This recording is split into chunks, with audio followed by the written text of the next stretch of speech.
Hoje iremos falar sobre oração e seus benefícios para o nosso crescimento emocional e espiritual.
Olá, amigo e amiga, tudo bem? Aqui quem fala é o Gregório, apresentador do projeto O Conto de Aruanda. Nós vamos seguindo aí para a nossa 13ª edição e eu quero hoje falar com vocês a respeito da oração. A oração como um caminho para o nosso crescimento emocional e, acima de tudo, espiritual. Lembrando que o propósito do projeto Conto de Aruanda é estabelecermos reflexões mais abrangentes e talvez até mais aprofundadas diante da perspectiva da vivência umbandista, né? Independente se a gente é médium dentro da Umbanda ou se nós somos frequentamos o terreiro na assistência, somos um adepto religioso de maneira geral, né, da religião. O objetivo do nosso trabalho é darmos um enfoque e refletirmos sobre as possibilidades de vivência que essa religião nos propõe, desdobrando aí quais são as possibilidades de crescimento e de adaptação ao mundo e de amadurecimento como pessoa, né, que a proposta religiosa da Umbanda pode nos propiciar. Quero salientar que o trabalho nosso não é o de trazer aspectos ritualísticos da religião, tratar de questões pontuais a respeito do processo da mediunidade, como uma casa deve ou não deve trabalhar, quais são os seus rituais, questões do dia a dia do terreiro, né, de como é que funciona o processo de evolução de um médium dentro de uma casa, para que serve uma roupa de santo, se deve acender vela dentro de casa ou não deve, enfim, essas coisas que já tem bastantes canais aí e sites da internet falando, enfim, esse tipo de coisa que diz respeito mais ao do dia a dia e da superficialidade da religião não é interesse do nosso trabalho, né? Nosso objetivo aqui é fazer uma imersão mesmo, reflexiva, na prática religiosa e podemos extrair dali quais são os sentidos e os significados possíveis de uma vivência saudável, coerente, estável dentro da religião e quais as possibilidades de crescimento que isso pode nos trazer. Bom, dito isso, a intenção de falar sobre a oração hoje vem em decorrência do capítulo anterior, da edição anterior do programa, em que nós falamos sobre crescimento emocional. A oração, ela é o instrumento principal dentro da prática religiosa que pode levar o indivíduo a esse caminho e pode levá-lo ao caminho do crescimento emocional por meio do seu desdobramento, que é a reforma interior, né? A transformação interior, o crescimento, né? A ampliação dos sentimentos, né, do campo emocional do adepto religioso e da sua maneira de se colocar perante a vida. Não é? A religião faz uso da prática da oração em todas as suas manifestações, né, as suas denominações. Né? Nós observamos a prática da oração presente em todas as religiões, né, conhecidas que já existiram, que hoje não existem mais, e as contemporâneas também. E na Umbanda é difícil a gente pensar na prática religiosa umbandista sem a oração, né, o instituto da oração. O ato da oração ele está presente na prática religiosa umbandista em diversas esferas, né, em diversos momentos. Desde aqueles momentos mais coletivos, né, em que dentro do templo religioso nós oramos em conjunto ali com os nossos irmãos de fé, né, irmãos de terreiro e toda a comunidade que está ali presente, onde pronunciamos as preces, né, as rezas características da casa que a gente frequente, mas também quando a gente canta os pontos cantados, também são orações dentro da Umbanda, que vem aí de forma musicada, né, vamos dizer assim, né, mas também é uma prática de oração. Quando nós fazemos algum tipo de obrigação, algum tipo de oferta dentro da prática religiosa, ali também tudo isso parte de um processo de oração, né, de colocação das nossas disposições espirituais, né, das nossas disposições emocionais sobre aquilo que a gente está fazendo, né? Nós sabemos que quando a gente vai fazer alguma obrigação, uma obrigação espiritual, seja fazer um banho de erva, seja fazer uma guia, né, que nossas entidades pediram, quando a gente vai fazer uma oferta, enfim, tudo isso a gente sabe que o momento de se fazer aquilo é sempre em estado de oração, que é quando a gente se coloca mentalmente e espiritualmente naquilo que a gente está fazendo. Também é difícil pensar um umbandista, um indivíduo que atua, né, nas leis da Umbanda, sem pensá-lo também como um rezador, né, alguém que intercede, né, que ora pelo outro na sua jornada aí espiritual, que não leva, né, para casa, para o templo religioso,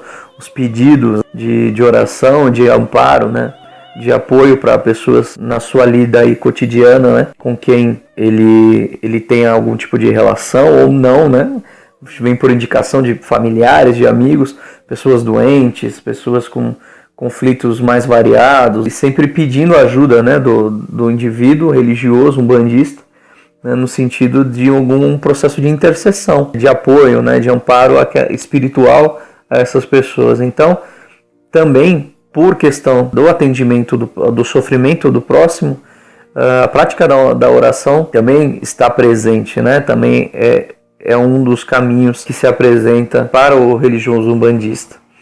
Agora, a oração, mais do que talvez de maneira enganosa, né, de maneira equivocada, a gente possa identificar na Umbanda, a oração é o principal caminho de ligação do religioso, independente se ele é médium ou não, é o principal caminho de contato com as esferas superiores, né, com o divino, com o sagrado que há em nós e que transcende, né, a nós mesmos. É a oração.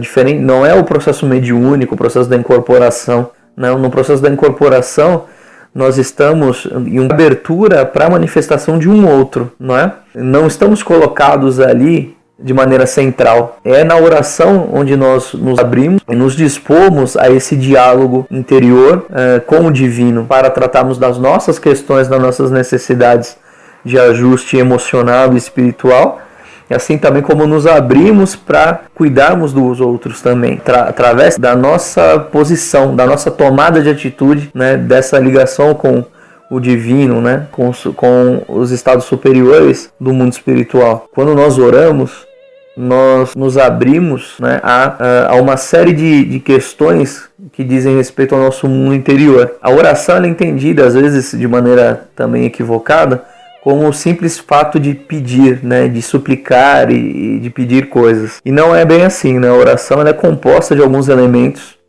que o indivíduo que ora, né, com disciplina, que ora de maneira habitual e que ora com conhecimento, ele sabe destrinchar, né? Ele sabe compreender essas fases, né?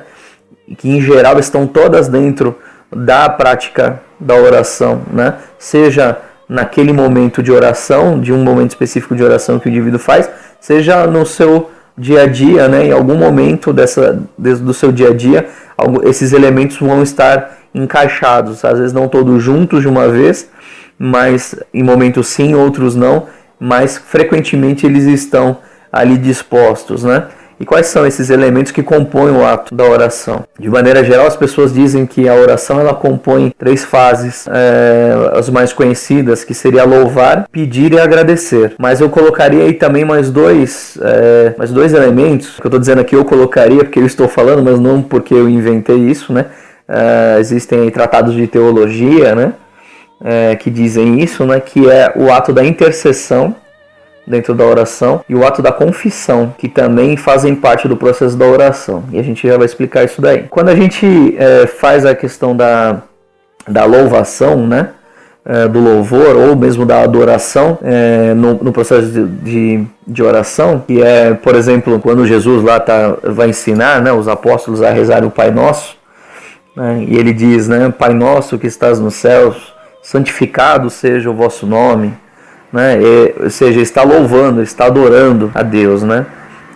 E isso é um exercício psicológico bastante interessante da gente pensar, porque quando Jesus propõe isso, na verdade, o que nós podemos perceber é um ajuste, na verdade, do ego humano perante a sua própria realidade. Quando nós nos abrimos a esse processo de comunicação com esse divino, né, com esse ser superior, com essa instância superior que está em nós e além de nós, nós temos forçosamente que colocarmos o nosso ego no seu devido lugar, né, e reconhecemos o tamanho da nossa dimensão dentro da realidade, né, e nos abrindo a uma realidade maior. E isso também já provoca um estado do que? De esvaziamento, de extravasamento, vamos dizer assim, um processo de reverter essa inflação, né, do ego, né, esse crescimento do ego em que muitas vezes nós nos encontramos, né, e que causa muitas das nossas aflições, das nossas angústias e ansiedades, né,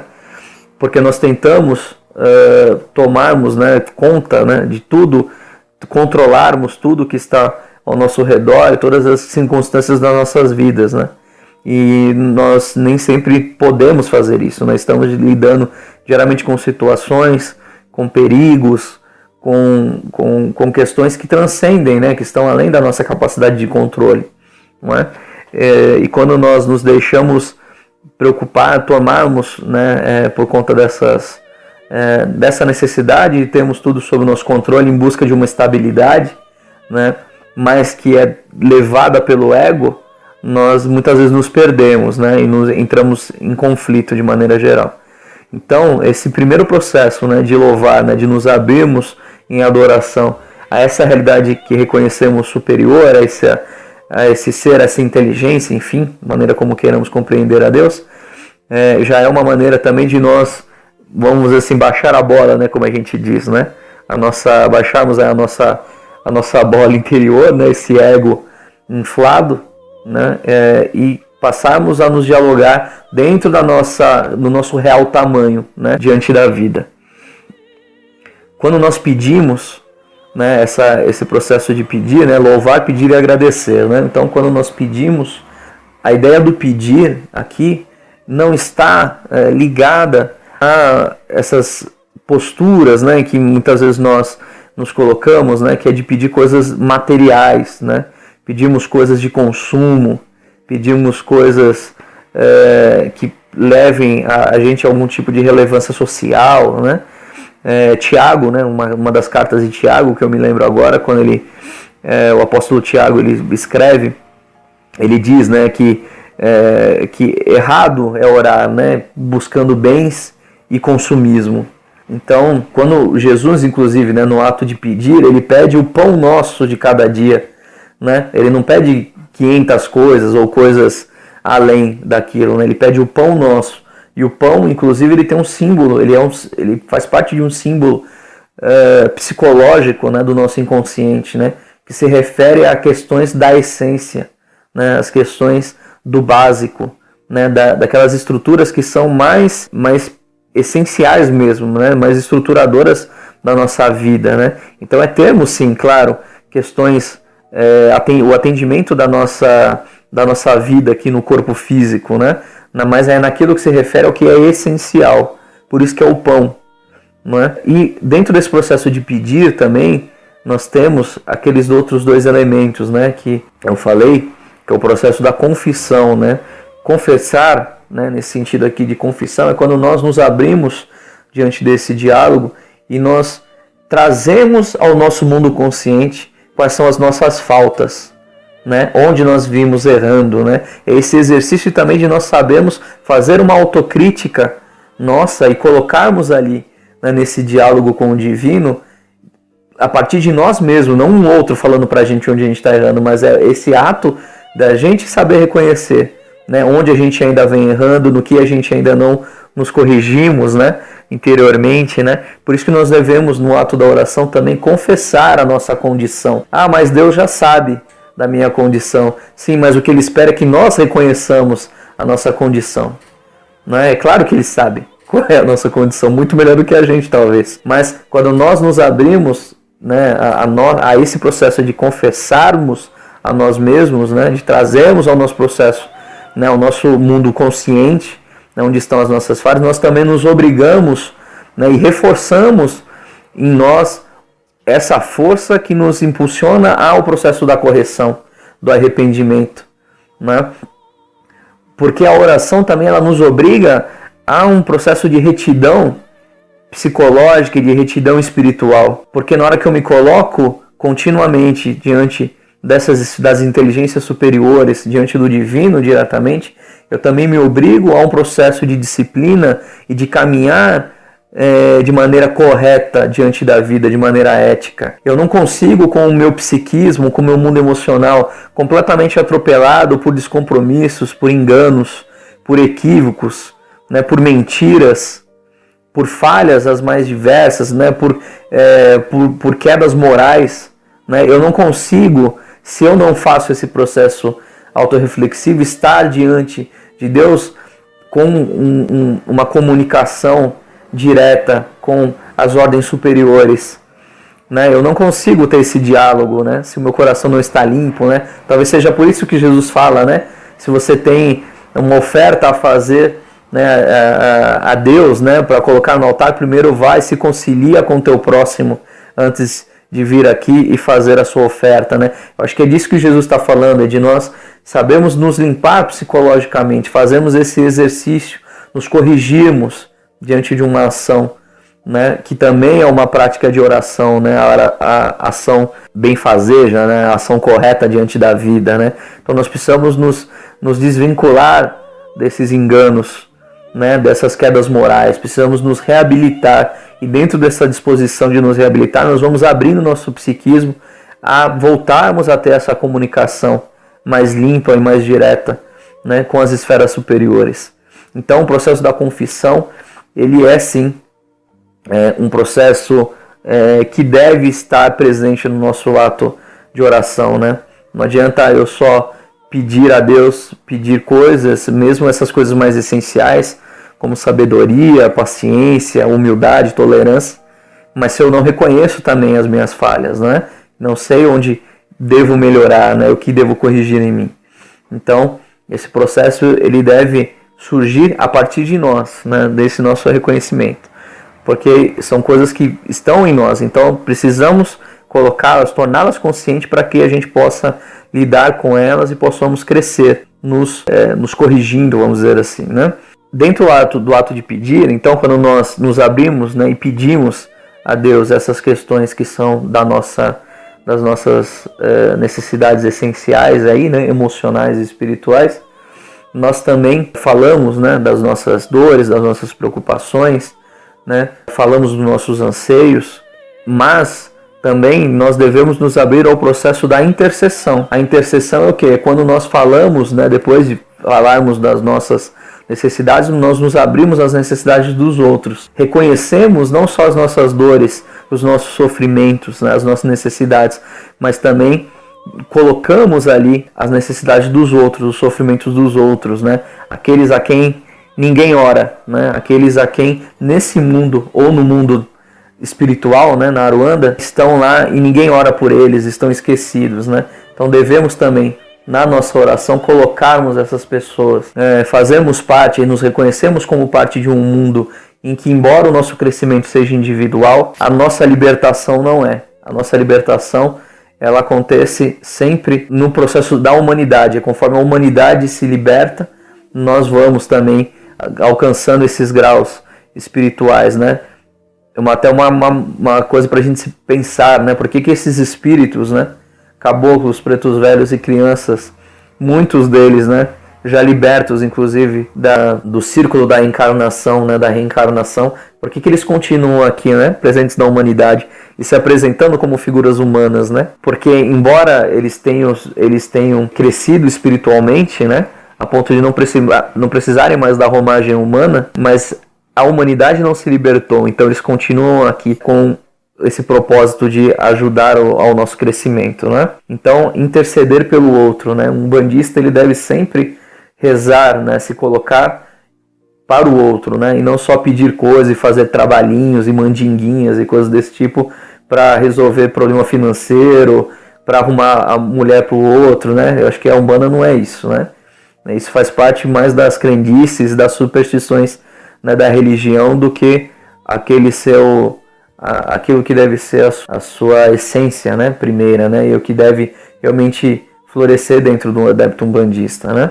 E enfim, né, depois de nós pedirmos, né, confessarmos, pedirmos, intercedermos pelos outros, nós também agradecemos, né. Porque o processo também de agradecer, assim como o processo de confessar, né, e de adorar, também é um processo de agradecer que pressupõe a humildade. Nós, de novo, sabemos reconhecer qual é o nosso tamanho diante da vida e agradecermos aquilo que temos e ao que não temos. O processo da gratidão, ele também serve para colocarmos nosso ego, né, no seu devido lugar, né, nos mantendo numa relação saudável, né, com essas esferas superiores da vida, né, para a qual nós caminhamos, né, e de maneira que a gente não se perca. Agradecer sempre.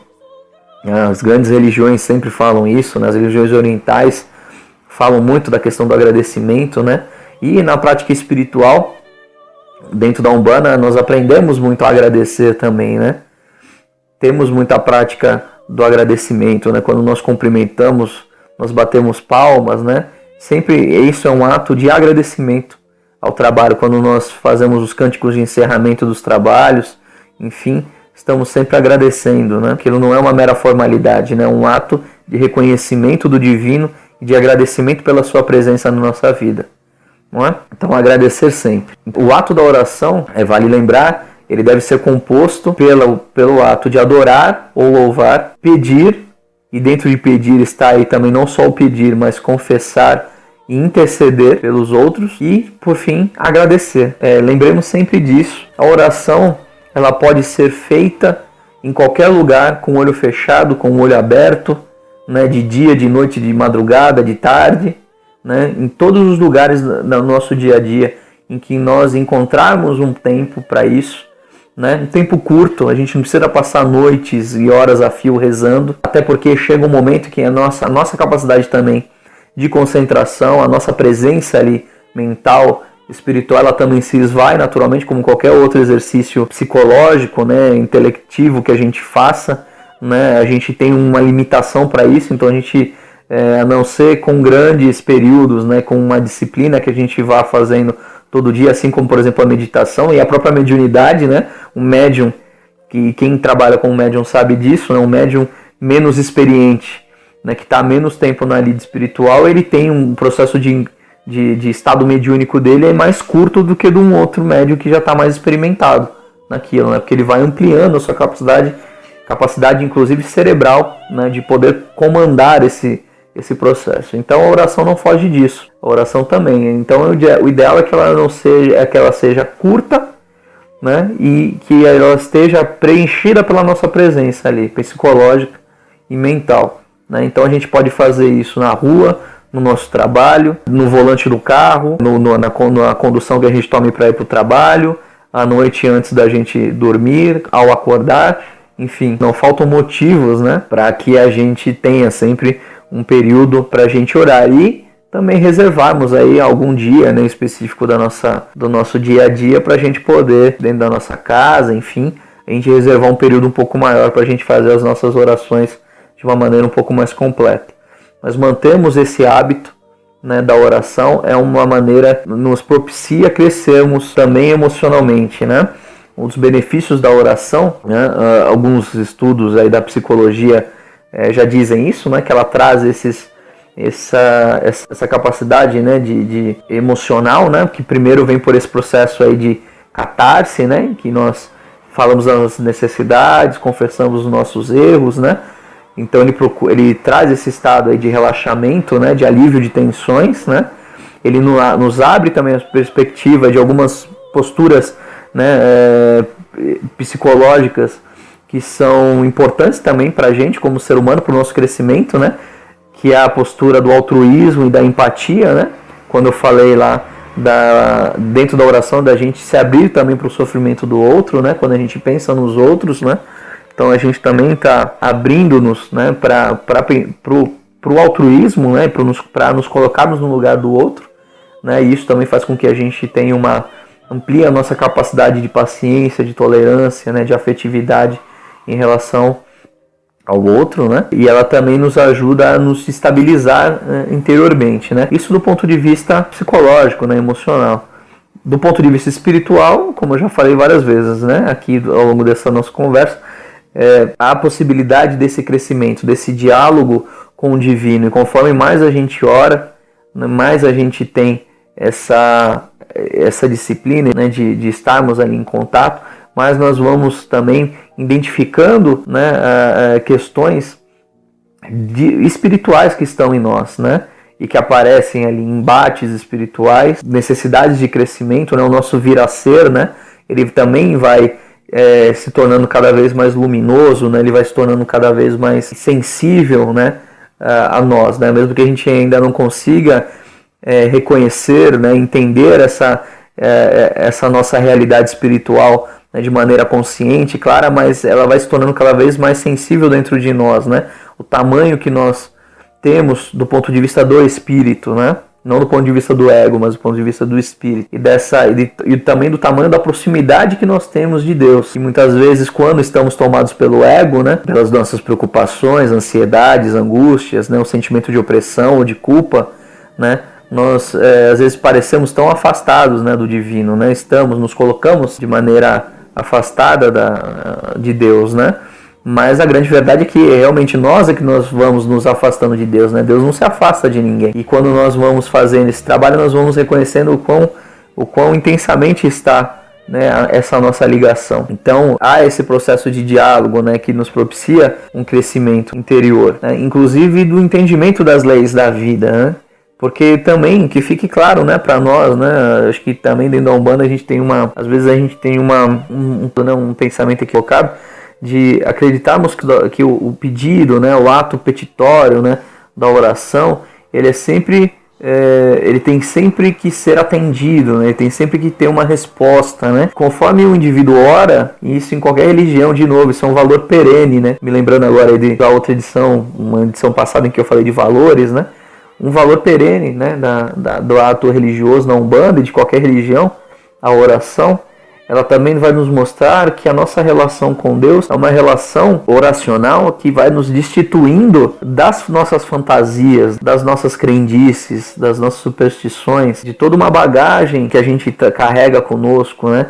E esse ato oracional, ele vai nos colocando de maneira cada vez mais direta numa relação com o real, né, com a realidade. Ele vai nos destituindo, né, de falsas esperanças, né, vai nos colocando com um olhar de realidade diante da vida, né, mas ao mesmo tempo nos faz amadurecer. Ou seja, o que eu estou querendo dizer com isso é que nem sempre as nossas orações serão atendidas, ou a gente vai ter uma resposta para aquilo, né, porque nós vamos entendendo que o Deus, e essa dimensão do divino, que é perene e estável em nós, é um Deus de silêncio, é um Deus que nos coloca diante de uma dimensão absoluta, né, e dentro da qual nós vamos encontrando as nossas forças, né, e Deus está ali sustentando-nos nesse processo, mas não é Ele quem vai mudar, né, os rumos das nossas vidas, né, uma vez que elas obedecem a leis que já estão ali, né, colocadas, né, as leis de causa e efeito, né, as leis que respondem, né, às atitudes, né, a maneira como a gente se coloca diante da vida. Nós estamos recebendo os reflexos disso. Então é quando nós vamos nos tornando conscientes e mudamos o nosso rumo, aí sim, nós modificamos a nossa ação, naturalmente as consequências também vão se modificando na nossa vida. E Deus permanece ali como uma estrutura estável, uma estrutura silenciosa, mas é uma estrutura com a qual a gente pode entrar em contato e nos preenchermos interiormente, ampliando a nossa capacidade de amor, de afetividade, de paciência, de compaixão, não é? Pensemos a respeito disso, da nossa prática oracional. Entendamos a questão do silêncio, porque muitas vezes nós pensamos e queremos um divino e um Deus de fenômenos, de manifestações que faça o nosso ego crer e não o nosso espírito, não o self. O ego, mas o que deve estar em primeiro lugar é o self, a nossa dimensão espiritual mais interior e superior, né? É ela quem deve vir à tona no nosso crescimento emocional. No próximo episódio nós vamos falar, na próxima edição do programa, nós vamos falar sobre reforma interior, transformação interior, dentro ainda dessa proposta de falarmos sobre crescimento emocional. Espero que a nossa conversa, essas breves palavras de hoje, possam suscitar aí algumas reflexões da nossa parte, né? E que possa ter contribuído também, possa contribuir com a prática da oração entre os nossos irmãos. Fiquemos todos com Deus, com os nossos orixás e guias. Até a próxima edição. Saravá.